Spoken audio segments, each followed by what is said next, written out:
এখন সব কথা বাদ, আমার রুমে কি জন্য ঢুকছেন সেটা আগে কোন। কি জন্য ঢুকছি তাই তুই জানিস না? আমার মা আপনাদের বাসায় কাজ করে খায়, সেই হিসেবে আপনি আমাকে কিছু দিতে পারেন, কিন্তু আমার কাছে অনেক কিছু পাবা। তুমি আমার কাছে অনেক কিছু পাবা।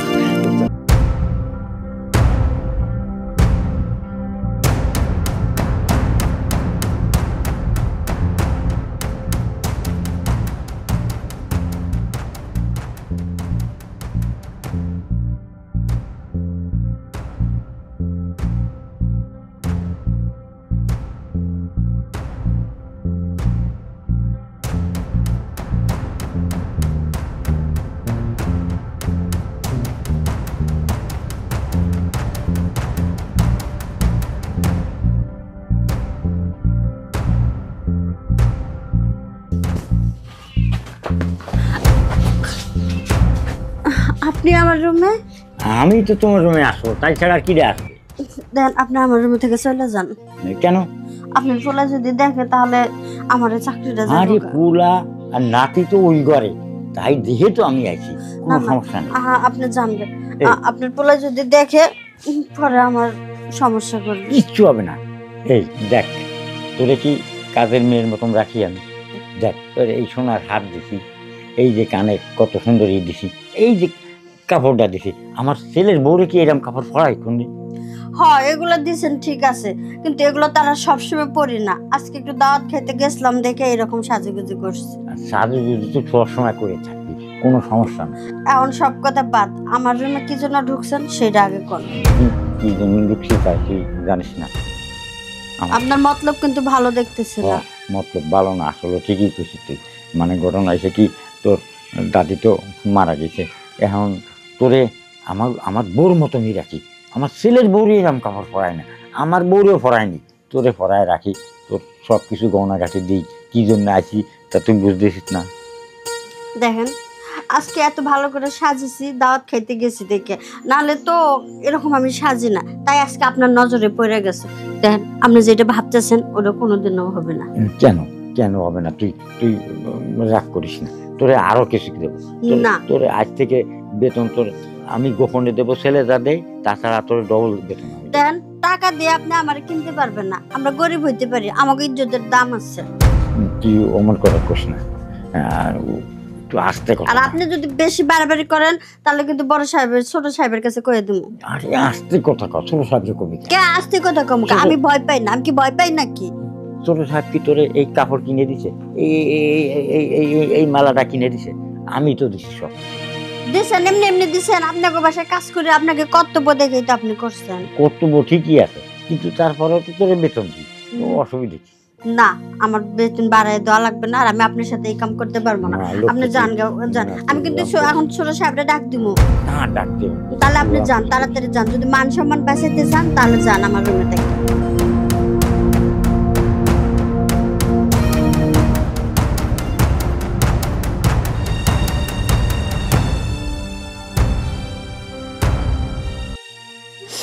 বড় সাহেব আপনি যে কাজটা করছেন আমি ছোট সাহেবের কাছে কয়ে দিব সব। চুপ, কোনো কিচ্ছু করবি না, আজ থেকে সব কিছু আমার কাছে চাবি, যা লাগে। কিন্তু এই কথা যেন কোনদিন ফাঁস হয় না, আমি কয়ে গেলাম একটা কথা।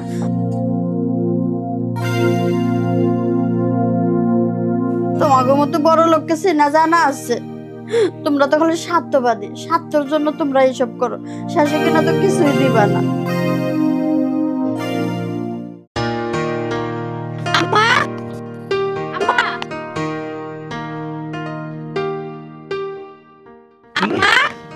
তুমি কেডা? আপনাদের বাসায় যে কাজ করে আমি ওনার মেয়ে। ও তুমি ওই মহিলার মেয়ে? জি। হ্যাঁ আছে তো, তোর মা একটু কাজে গেছে। ও তাই চল ভিতরে চল। না থাক, আমি বাসায় চলে যাই। আরে আইসো এতদিন পর আমার বাড়িতে আইলে কেউ ফিরা যায় না, কিছু না কিছু একটা নিয়ে যায়। আর পাগল চল, আমি তোর কিছু একটা দিয়া দি মনে। আয় তোর মার কাছে তো যাইছ, আয়।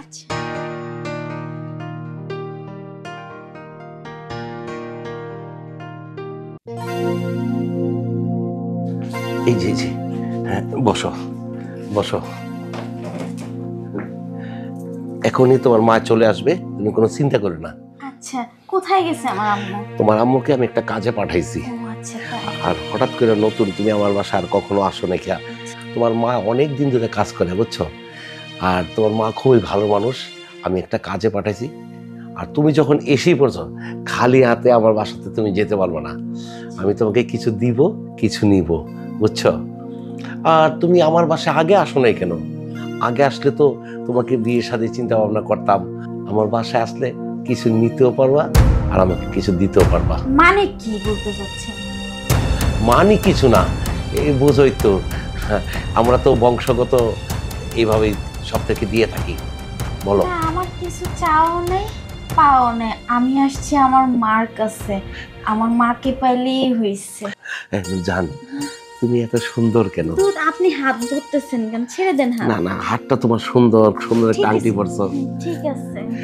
তোমার ভালো লাগছে, সুন্দর সুন্দর চুড়ি পরছো, এত সুন্দর। তুমি তো ভালো সাজতে পারো। হ্যাঁ, আগে তো তোমার মা কখনো বলেনি যে আমার একটা ভালো একটা মেয়ে আছে খুব সাজগোজ করে থাকে। সবকিছু সবকিছু আমি তোমাকে আজকে দিয়ে দিব, তুমি খুশি হয়ে যাবা, বুঝছো।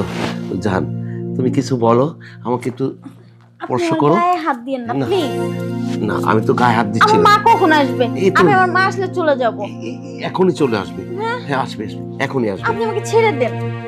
জান না, তোমার খুব ভালো লাগছে তোমার। তুমি এমন করে না, জোরাজুরিটা ভালো লাগে না, বুঝছো। দেখেন, আপনি আমার বাবার বয়সী, এটা কি বলছো? কি করতেছেন? আরে গায়ে হাত দিচ্ছেন কেন? গায়ে হাত দিচ্ছি না, তোমাকে একটু আদর করছি। উফ, আমি আপনাকে দাদা নিব নাকি? বললাম তো আপনি আমার বাবার বয়সী। তারে কখনো আদর না কইরা ছাড়ে না। শোনেন, আমরা গরিব মানুষ হতে পারি কিন্তু স্বভাব খারাপ না। আপনার হাতের নিচে আমি আসছি বলে আপনি একবার ছেড়ে দিবেন না এমন কোনো কথা নেই, ঠিক আছে? আমার মাকে ডাক দেন, আমি আমার মার কাছে আসছি, তাকে নিয়ে আমি বাসায় চলে যাব। থামো, আমার উপহারটা তোমার সাথে নিবা না? না, আমার আপনার কোনো উপহার নিয়ে লাগবে না। আপনি বড় লোক মানুষ, আমি গরিব মানুষ, আপনার থেকে আমি কিসের উপহার নিব? আরে আমরা গরিবই তো দিয়ে থাকি। শিকদার বংশ কিছু নিতেও জানে, শিকদার বংশ কিছু দিতেও জানে। আমার কাছে এমন কিছু নেই যে আপনাকে দিব। হ্যাঁ, আপনি আমাকে দিতে পারেন, আপনার টাকা পয়সা আছে, আপনার একটা বড় লোক মানুষ, আমার মা আপনাদের বাসায় কাজ করে খায়, সেই হিসেবে আপনি আমাকে কিছু দিতে পারেন, কিন্তু তুমি আমার আমার কাছে কাছে অনেক কিছু পাবা। হ্যাঁ? তুমি আমার কাছে অনেক কিছু পাবা।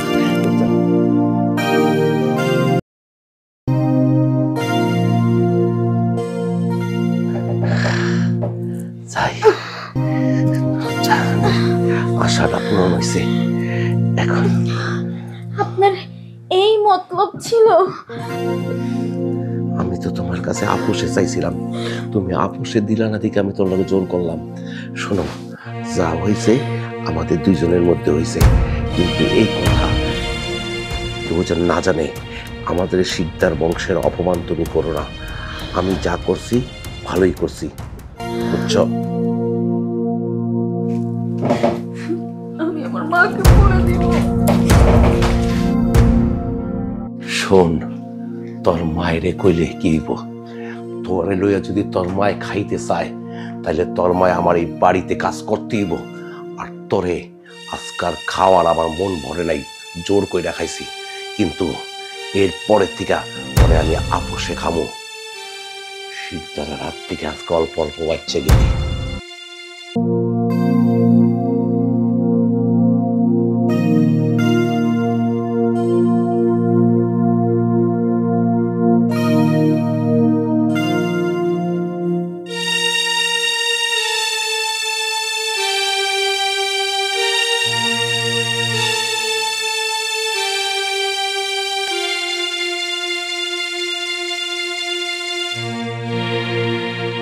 কি রে মা, কি হয়েছে তোর? কান্না করতেছিস কেন? জানো মালিকের ছেলে কি করছে? কি করছে তোর সাথে? হ্যাঁ, বুঝতে পারছি, আর কইতে হইব না তো। চল, আমরা আর এখানে থাকবো না, এই বাড়িতে আর আমরা কাজ করবো না, আমরা গ্রামে চলে যাবো, এই শহরে থাকবো না, যে শহরে আমাকে ইজ্জতের কোনো দাম নাই। চল, আমরা আর এখানে থাকবোই না, চল।